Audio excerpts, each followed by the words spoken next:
Hello there, YouTubers. Since my computer-related videos seem to attract a lot of criticism from people that these videos are not aimed at, first, some disclaimers. Number one, this is not an instructional how-to video. If you expect step-by-step instructions on how to build a computer, please go and watch another video. In fact, I probably won't be showing any of the actual assembly process. Disclaimer number two, this is not a computer geek type video, so there won't be any benchmarks or stuff like that. Okay, now that we've got that out of the way, here is my main computer. I refer to this system as the 2011 system, although it has continuously been upgraded for the last time in September 2015, and there is a video on that available on my channel. But the core components, processor, motherboard, and RAM, are still the original stuff from 2011. The system is based on an Intel Core i7-2600 processor, which is still perfectly adequate for most application. However, when it comes to editing 4K video or the very high bitrate, high definition video recorded in Sony's XAVC-S codec, well, it is possible to do that, but it's just very, very frustrating. And that's why you really haven't seen a lot of 4K video projects on this channel. Also, there are several things wrong with this system. They all relate to the horrible motherboard. The onboard USB has been messed up for many years, all kinds of strange problems that ultimately all result in the computer not booting up anymore. So for years I've pretty much only been using the USB 3.0 of an expansion card. And then there is also not enough connectivity for system expansion. Most notably, there is just not enough SATA ports, and I just don't have the kind of data storage in this system that I need. So I finally decided to fix that problem. I set myself a budget of 1,000 euro and I ended up spending about 900.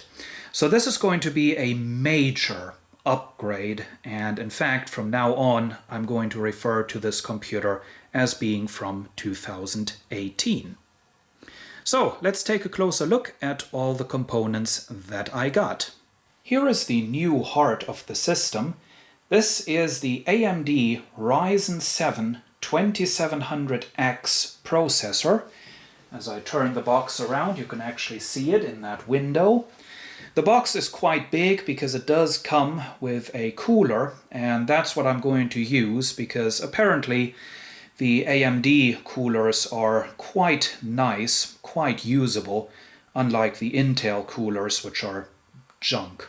So, reasons for getting this processor, well, it's probably the best value for money high-end processor. I paid 330 euro for this, and that gives me 8 cores, 16 threads, and a maximum clock frequency of 4.3 gigahertz. Quite impressive. Also, there are some reasons for supporting AMD as a company. Number one, they actually do have production facilities here in Germany. And while unfortunately this particular processor was not made in Germany, the AMD fab, as it's called in the business, which is now actually owned by Global Foundries, because AMD transferred all their production facilities into a separate company. That fab is still alive and well and operating near Dresden here in Germany. Here is the ASUS B450F gaming motherboard that I got to go along with the AMD Ryzen processor. The top-of-the-line chipset for the second generation of Ryzen processors is called the X470, But I don't need support for the NVIDIA SLI system, so for me the B450 chipset was enough, and this motherboard was a lot cheaper than the X470 motherboards.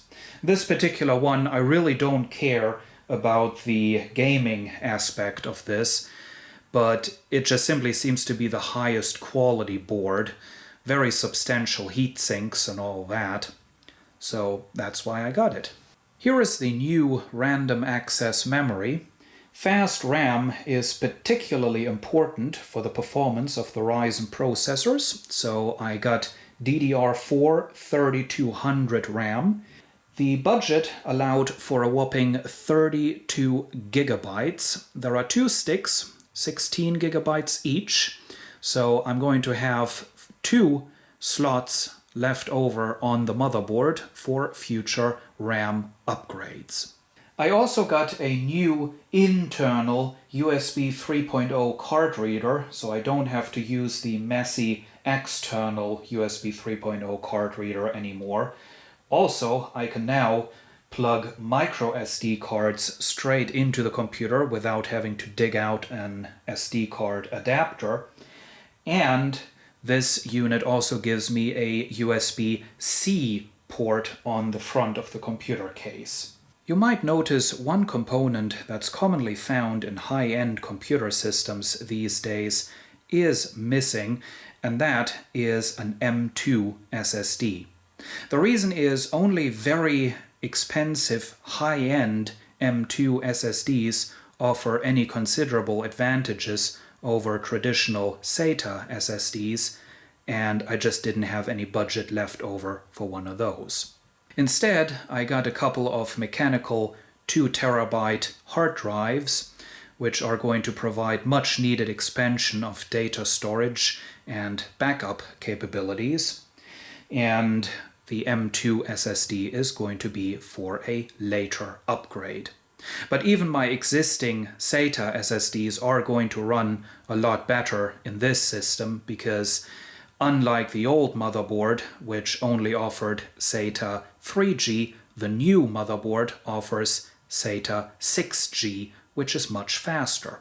So these are all the components that I got, and I'd like to thank a good friend of mine, who might say hello in the comments below, for providing me a lot of help because I would not have been able to figure this all out myself.